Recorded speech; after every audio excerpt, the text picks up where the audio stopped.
Aujourd'hui, mercredi saint, je voudrais vous proposer une petite méditation sur la prière du Sanctus que l'on dit à chaque messe, cette prière adressée au Dieu 3 fois saint, ainsi que la préface, la deuxième préface de la Passion qui correspond aux messes du lundi au mercredi de la Semaine Sainte. Vous savez que le Sanctus, Saint, Saint, Saint, le Seigneur Dieu de l'univers, ce Sanctus comporte ensuite deux autres parties. Le ciel et la terre sont remplis de ta gloire,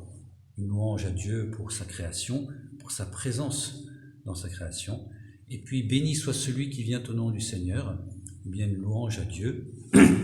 adressée à celui qui est venu investir l'histoire des hommes. Les deux lieux de la présence du Seigneur dans la création, dans l'histoire. Alors peut-être que ça pourrait paraître paradoxal de louer Dieu en ce temps de pandémie, ce temps de catastrophe pour un certain nombre d'entre nous, que ce soit par l'expérience du deuil,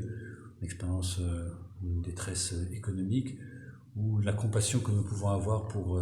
ces pays où des millions de personnes comme en Inde se retrouvent jetées sur les routes, chassées par leurs employeurs, chassées par leurs bailleurs et n'ayant nul endroit où se retrouver. Eh bien, ça peut être paradoxal de pouvoir louer Dieu dans sa présence dans la création, quand on est confronté au mal physique, présence dans l'histoire quand on est confronté au mal moral. Eh bien, la préface nous donne quelques clés. Voici que s'approchent les jours où Jésus, notre Sauveur, souffrit sa passion et ressuscita dans la gloire. Nous pouvons rendre grâce, nous pouvons louer le Seigneur parce que quelque chose du salut est déjà accompli une fois pour toutes par Jésus dans sa passion. Voici les jours où nous célébrons déjà sa victoire sur le mal et le mystère de notre délivrance. Ce n'est pas simplement quelque chose d'accompli une fois pour toutes, il y a 2000 ans, mais une réalité promise, quelque chose qui éclaire notre avenir. Et c'est pourquoi le ciel et la terre t'adorent, ils te chantent leur hymne toujours nouvelle, et nous-mêmes, unissant notre voix à celle des anges, nous t'acclamons « Saint, Saint, Saint, le Seigneur ». Peut-être sera cela la plus-value, la valeur ajoutée que les chrétiens pourront apporter aux réflexions en cours sur ce que nous vivons et ce que nous aurons à vivre, le présent et l'après. Non pas que nous soyons plus compétents en termes médicaux ou économiques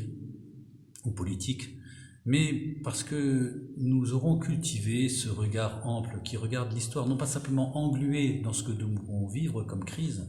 mais en le regardant avec le regard ample, toute l'histoire du salut, passé, présent et futur, et un futur qui déborde le temps, un futur eschatologique. C'est cela qui éclaire le chrétien lorsqu'il peut rendre grâce, non pas parce qu'il regarderait la réalité avec des lunettes roses, mais parce qu'il peut discerner dans le présent les signes des temps, les signes